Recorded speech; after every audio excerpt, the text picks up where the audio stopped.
నమస్తే, welcome to 99 TV. Travel ban.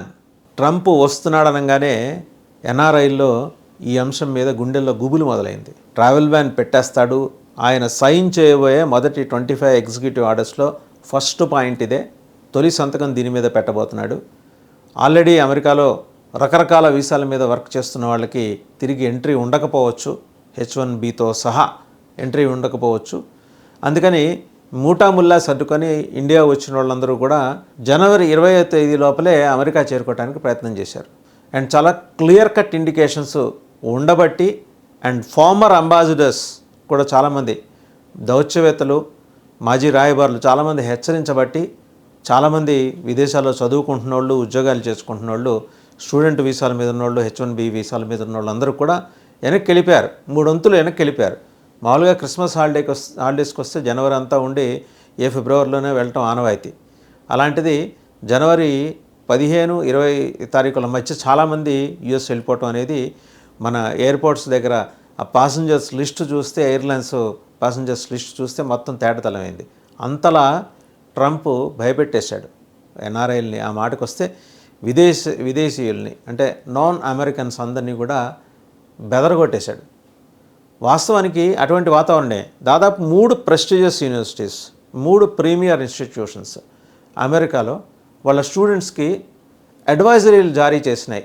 జనవరి 20వ తేదీ లోపల మీ క్రిస్మస్ హాలిడేస్ ముగించుకొని అమెరికా వచ్చేయండి, లేకపోతే తర్వాత మళ్ళీ మీరు రావటం కష్టం, ఎగ్జిక్యూటివ్ ఆర్డర్స్లో తేడా పాడాలు ఉంటాయి, మళ్ళీ కాన్సులేట్స్ దగ్గరికి వెళ్ళి మిమ్మల్ని మీరు రిప్రజెంట్ చేసుకొని నానా రకాల అప్పీల్స్ చేసుకుంటే కానీ మీకు ఆ వెసులుబాటు ఉండదు, వెనక్కి వచ్చేయండి అని చెప్తే చాలామంది వెళ్ళిపోయారు. ఏం కాదులేనే ధీమాతో ఉన్నోళ్ళు ఉన్నారు, కాదలేం. కానీ ఏంటంటే తాజాగా ఒక వార్త బయటకు వచ్చింది. మరికొద్ది గంటల్లో ఆయన ప్రమాణ స్వీకారం చేయబోతున్నారు. భారత కాలమానం ప్రకారం ఈరోజు రాత్రి, అంటే సోమవారం రాత్రి 10:30కి వాళ్ళకి ఉదయం అవుతుంది, ప్రమాణ స్వీకారం చేయబోతున్నారు. సో ఈ వేళ ఏంటంటే ఆయన ఒక డెసిషన్ అనౌన్స్ చేయబోతున్నట్టు, ప్రకటించబోతున్నట్టు. ట్రావెల్ బ్యాన్ని, దానికి సంబంధించిన నిర్ణయాన్ని ఒక 3 నెలలు వాయిదా వేస్తున్నారు. అంటే అరాకొరా మిగిలి వచ్చే నెల వెళ్దాం అనుకున్న వాళ్ళు ప్రస్తుతానికి వాళ్ళకి రిలీఫే. ఇది ఉపశమనం మాత్రమే. ఇదేమీ పూర్తి పైపోతా, మందు పైపోతే ఆయన ఏ నిర్ణయం తీసుకుంటాడని చెప్పలేము. ట్రంప్కే తెలియదు పొద్దున్న తీసి ఏ నిర్ణయం తీసుకుంటాడు, సాయంత్రం దేని మీద నిలబడతాడని. బట్ మొత్తం భారతదేశం మొత్తం అయితే ఆయన తీసుకోబోయే నిర్ణయం మీద చాలా ఆసక్తిగా ఎదురు చూస్తోంది. ఒక రేసిస్ట్ తరహాలో ఆయన ఎలక్షన్స్కి పూర్వం చేసిన వ్యాఖ్యల్ని అందరూ గుర్తుపెట్టుకున్నారు. ఏంటంటే ఇక్కడ ఉద్యోగాలు ఇక్కడ వాళ్ళకే, ఇక్కడ చదువులు, దీని మీద పెట్టే ఇన్వెస్ట్మెంట్ ఇక్కడే పెడతాం, ఇక పైనుంచి వచ్చేవాళ్ళు, వేరే దేశాల నుంచి వచ్చే వాళ్ళకి అనుమతి ఉండబోదన్నట్టు చాలా స్ట్రింజెంట్ మెజర్. అయితే ఆయన పట్ల ఉదారంగా ఉండేవాళ్ళు మాట్లాడేది ఏంటంటే ఆయన ఇల్లీగల్ ఇమిగ్రెంట్స్ గురించి మాట్లాడుతున్నారు అని. మంచిదే, దానికైతే ఇబ్బంది ఏం లేదు. అక్రమంగా ఆ దేశంలో చొరబాటుదారులాగా ఉండి ఈ గ్యాస్ స్టేషన్లోనూ, లేకపోతే కిరాణా స్టోర్స్లోనూ, లేక సూపర్ మార్కెట్స్లోనూ ఉద్యోగాలు చేసుకుంటూ జీవనం వెళ్ళదీస్తున్న వాళ్ళ గురించి ఆయన మాట్లాడింది. దాంట్లో కూడా లెక్క తేలిస్తే మనకున్న అధికారిక లెక్క ప్రకారం 7.5 లక్షల మంది భారతీయులు అక్రమంగా నివసిస్తున్నారు. అది భారతీయులు కావచ్చు, పాకిస్తానీలు కావచ్చు, మరే ఇతర దేశస్తులు కావచ్చు. అక్రమంగా నివసిస్తే వాళ్ళని ఇల్లీగల్ ఇమిగ్రెంట్స్ని బయటికి పంపించడం అనేది ఏ దేశం నిర్ణయం తీసుకున్నా స్వాగతించాల్సిందే. వాళ్ళకి సెక్యూరిటీ ఇష్యూస్ కూడా, అమెరికా వాళ్ళకి ఏంటంటే ప్రపంచం మొత్తానికి ఒక భయం ఉంటే అమెరికా ఒక భయం ఉంటుంది. ప్రపంచం మొత్తం అమెరికాని చూసి భయపడుతుంటే అమెరికా వాళ్ళ ఇంటర్నల్ సెక్యూరిటీలో ఉన్న లోపాలని, డొల్లతనాన్ని చూసి భయపడుతూ ఉంటుంది. ఎందుకంటే ఏదో చిన్న ఉద్యోగం చేసుకుంటామండి, చిన్న టీ కొట్టు పెట్టుకుంటామండి, లేకపోతే గ్యాస్ స్టేషన్లో పనిచేస్తూ మా జీవనం ఏదో మనం వెళ్ళదీస్తామంటూ వచ్చి చెప్పే వాళ్ళ వెనుక ఎక్కడో ఉగ్రవాద కోణం ఉంటుందని అమెరికా భయం. అంటే తెల్లారి లేస్తే అమెరికా ఏళ్లదరబడి చేసింది అదే కాబట్టి వాళ్ళకి ఇతరులను చూసినా అలాగే అనిపిస్తుంది అనమాట. సరే, ఆ అంశం డిబేటబుల్, మళ్ళీ మాట్లాడుకుందాం. ఇక్కడికి వచ్చేప్పటికి 3 నెలలు ట్రావెల్ బ్యాన్ నిర్ణయాన్ని వాయిదా వేస్తున్నారంటే కొంత రిలీఫే. బట్ ఆ తర్వాత ఎలా ఉండబోతుంది? ఈ 25 ఎగ్జిక్యూటివ్ ఆర్డర్స్ మీద ఆయన నిర్ణయాలు ఏంటి, ఎలా ఉండబోతున్నాయి? చిక్కేంటంటే ఇక్కడ సెనేట్ కావచ్చు, కాంగ్రెస్ కావచ్చు, మొత్తం ట్రంప్ మద్దతుదారులతో నిండిపోయింది.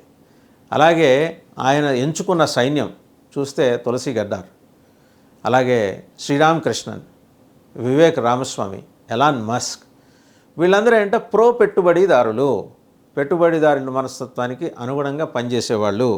సో అది చాలా క్లియర్గా తెలిసిన తర్వాత నిర్ణయాలు ఎలా ఉంటాయనేది. ఇన్ఫ్యాక్ట్ ఒకటి డెమోక్రటిక్ రిపబ్లికన్ పార్టీలోనే దీని మీద భిన్నస్వరాలు, సొంత పార్టీలో కూడా భిన్నస్వరాలు ఉన్నాయి దీని మీద. ఒక పక్క ఆయన H1B వీసాలకు మేము అనుకూలమే అంటున్నారు, కానీ ఒక సెనేటర్ ఏమంటున్నారు, బెర్నీ అనే సెనేటర్, విదేశీ కార్మికుల నుంచి దోపిడీ కోసమే ఈ నిర్ణయం ఆయన తీసుకోబోతున్నారు, కఠినమైన నిర్ణయాలు తీసుకోబోతున్నారు, రాబోయే రోజులు చాలా క్లిష్టంగా ఉంటాయని. ఇన్ఫ్యాక్ట్ ప్రతి ఏడాది 85,000 వీసా H1B వీసాలు జారీ చేస్తుంది, అందులో 60,000 భారతీయులే ఈ వీసాలు పొందేది. మరి ఈసారి ఎలా ఉంటుందనేది చాలా క్లిష్టమైన వ్యవహారం. ఇప్పుడు 47వ అధ్యక్షుడిగా ఈరోజు ఆయన ప్రమాణ స్వీకారం చేస్తున్నారు. అంటే భారత కాలమానం ప్రకారం సోమవారం రాత్రి 10:30 గంటలకు ఆయన ప్రమాణ స్వీకారం చేస్తున్నారు. ఆయన సన్నిహితులైన ఎలాన్ మస్క్, వివేక్ రామస్వామి సైతం H1B వీసాలకు మద్దతు పలకటం అనేది ఆయనకి కొంత వ్యతిరేకత, కుర్చీలో కూర్చోబోయే ముందే వ్యతిరేకత మొదలైందనమాట. ఈ వివాదం ఎక్కడ మొదలైందంటే ఏఐపై వైట్ హౌస్ సీనియర్ పాలసీ అడ్వైజర్గా శ్రీరామకృష్ణన్ని ఆయన ఎంపిక చేసుకోవటం, ఆర్టిఫిషియల్ ఇంటెలిజెన్స్ మీద వైట్ హౌస్ సీనియర్ పాలసీ అడ్వైజర్గా ఆయన నియామకంతో H1B వీసాల మీద వ్యతిరేకత మొదలైంది. నైపుణ్యం కలిగిన వలసదారుల కోసం గ్రీన్ కార్డుల విషయంలో ఉన్న పరిమితులను తొలగించాలని గతంలో శ్రీరామకృష్ణన్ చెప్పారు. సో గ్రీన్ కార్డుల విషయంలో పరిమితులు తొలగిస్తే అమెరికాలో స్థానిక మేధో సంపత్తికి అవకాశాలు తగ్గిపోతాయని మండిపడుతున్నారు. రెండోది, ఈ విధానం అమెరికన్ల ఉద్యోగాలను హరిస్తోందని చాలామంది వాదిస్తున్నారు. ఇన్ఫ్యాక్ట్ ఎలాన్ మస్క్ కూడా దీని మీద స్పందించారు.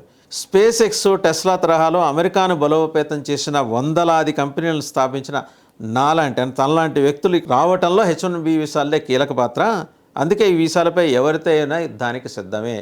ఎవరు ఈ మాట అన్నది? ఎలాన్ మస్క్ అన్నారు.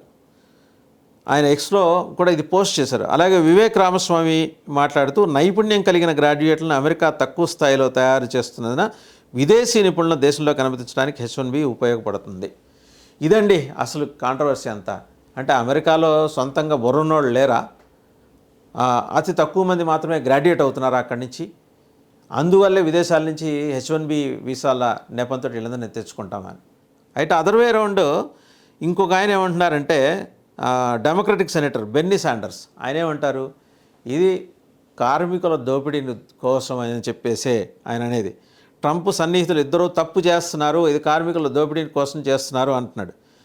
అత్యంత నైపుణ్యం కలిగిన అమెరికన్ ఇంజనీర్లు, ఇతర టెక్నాలజీ వర్కర్స్ కొరత కారణంగా ఈ ఫెడరల్ ప్రోగ్రాం మన దేశ ఆర్థిక వ్యవస్థకు అత్యంత ముఖ్యమైనదని మస్క్ చెప్తున్నారు. వివేక్ రామస్వామి లాంటి వాళ్ళు కూడా చెప్తున్నారు, బిలియనరీ టెక్ కంపెనీలు చెప్తున్నాయి. అయితే దీన్ని నేను అంగీకరించను. The best and qualified people ఇక్కడ ఉన్నారు. ఈ కార్యక్రమం ప్రధాన ఉద్దేశం వీళ్ళని నియమించుకోవటం కాదు, మంచి వేతనంతో కూడిన అమెరికన్ ఉద్యోగాల్లో విదేశాల నుంచి తక్కువ వేతనంతో కూడిన ఒప్పంద సేవకులు నియమించడమే. ఇది కుట్ర అని బెన్నీ శాండర్స్ అంటున్నారు.